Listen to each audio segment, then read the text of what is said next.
de population. Mais pour tout ça, ça nous prend le cycle biologique, donc on doit avoir des êtres vivants pour pouvoir faire des densités de population et calculer des tailles de population. Donc, le cycle biologique, en fait, c'est ce qui fait en sorte qu'une population va pouvoir augmenter ou diminuer, tout dépendant de ce qui arrive dans sa population. Donc, on peut avoir de l'immigration qui va venir augmenter notre population. Si les lièvres des États-Unis décident de migrer vers le nord, à ce moment-là, la population de lièvres va augmenter. Par contre, on peut en perdre aussi quand on a des lièvres qui quittent. Même chose ici, notre taux de natalité, s'il augmente, on va avoir notre population qui va augmenter, bien entendu. Notre taux de mortalité diminue, certainement. Si on a moins de morts, notre population est plus grande et des ressources abondantes. Donc, si on a beaucoup de nourriture, on a plus de chances de se reproduire, moins de chances de mourir, et ça peut attirer des populations extérieures vu qu'il y a beaucoup de nourriture. Donc, on vient augmenter notre population.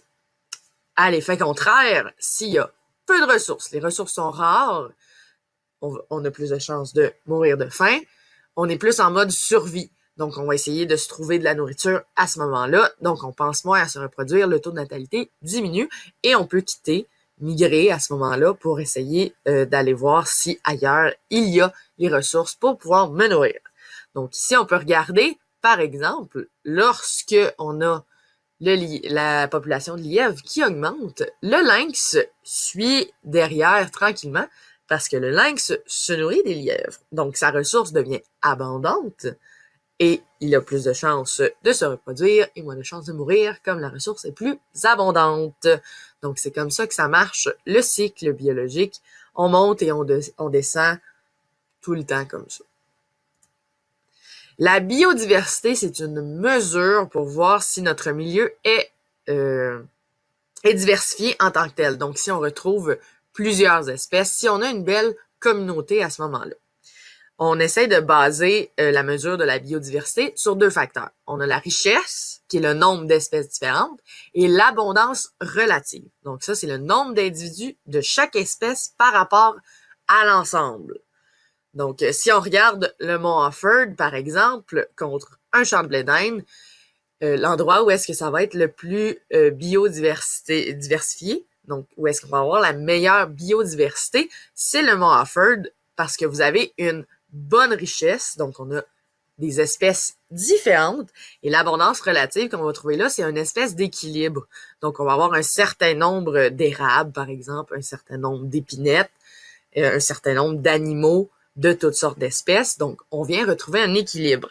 Par contre, votre champ, ce que vous allez retrouver, c'est que effectivement, par rapport à l'abondance relative, les plants de maïs prennent un très grand pourcentage de cette abondance-là en tant que telle. Donc, c'est super abondant comme milieu, mais c'est très peu diversifié. Il y a très peu de richesse à ce moment-là dans ce milieu-là parce que on a une espèce qui est très prioritaire, les plants de maïs, et après ça, on a les petites souris, les insectes. Donc, qui sont là, effectivement, mais elles sont moindres en pourcentage sur le territoire en abondance relative que l'ensemble en tant que tel. Et finalement, on a la dynamique des communautés. Donc, comment est-ce que ça se passe dans la communauté entre les espèces? Donc, vous avez le mutualisme. Ça permet à deux espèces de vivre en harmonie et donc, ça apporte des avantages aux deux. Donc, par exemple, notre petit poisson clown qui va se cacher dans l'anémone, effectivement, c'est le seul qui peut aller se cacher dans l'anémone car il est immunisé au venin que l'anémone produit. Donc, lui, ça lui donne une cachette, il peut se protéger. Par contre, il y a des poissons qui veulent manger les poissons clowns et eux vont essayer de suivre les poissons clowns. Est-ce que eux sont immunisés au venin de l'anémone? Non.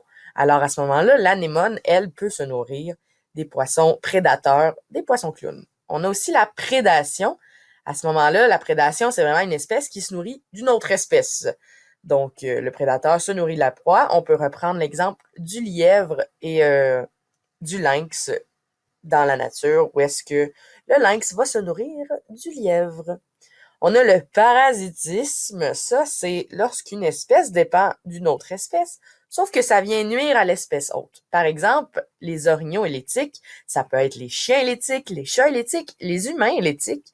Donc, ce qui arrive, c'est que nous, c'est pas agréable d'avoir une tique du tout, et c'est pas agréable pour aucune espèce, en fait. Et la tique, elle vient se nourrir de ton sang. Donc, toi, t'as pas d'avantage en tant que tel, et même que tu peux attraper des maladies des tiques. Donc, les tiques peuvent transmettre ça. Donc, ça vient vraiment nuire à l'hôte, à l'espèce hôte à ce moment-là. La différence avec le commensalisme, c'est qu'effectivement, il y a une espèce qui dépend de l'autre espèce, sauf qu'il n'y a aucune conséquence pour l'espèce dont il y a son ami qui traîne toujours avec lui. Par exemple, le requin et le poisson pilote, ça, c'est les petits poissons qui sont toujours accrochés au ventre du requin ou à ses nageoires. Donc, lui, le requin, ça le dérange pas qu'il soit là, ces poissons-là. Mais par contre, les poissons pilotes, eux, aiment bien ça parce que le requin, quand il se nourrit, il peut laisser des déchets derrière lui ou ça peut traîner dans ses environs. Donc, les poissons pilotes vont venir se nourrir des restants des requins et le requin, lui, ça le dérange pas. Il se fait pas trop... il n'y a pas trop de problèmes dans l'océan. D'habitude, le requin et les poissons pilotes peuvent s'en servir aussi comme protection, justement parce que le requin n'a pas trop de problèmes d'habitude. Et finalement, la compétition, c'est deux espèces qui veulent une même ressource. Donc, on va venir se nuire mutuellement. Par exemple, les arbres dans une forêt, on va avoir un arbre qui va pousser. Donc, la ressource qu'on veut, la ressource que les arbres cherchent, c'est la lumière. Donc, on va pousser à une certaine hauteur pour aller chercher la lumière. L'arbre à côté, il va lui aussi vouloir avoir cette lumière-là. Donc, lui, il va vouloir pousser plus haut que son voisin, et ainsi de suite. On peut aussi voir ça l'hiver avec nos oiseaux qui restent avec nous au Québec. À ce moment-là, les ressources sont limitées l'hiver pour les oiseaux, et en plus de ça, nous, on leur en fournit un petit peu, mais c'est à un seul point, donc les oiseaux peuvent venir se chicaner pour avoir la nourriture, et après ça, c'est la loi de la jungle qui l'emporte, donc le plus fort va pouvoir avoir la nourriture, et ça se peut que l'autre espèce passe en dessous de la table à ce moment-là. Je vous remercie beaucoup, mesdames, de votre écoute.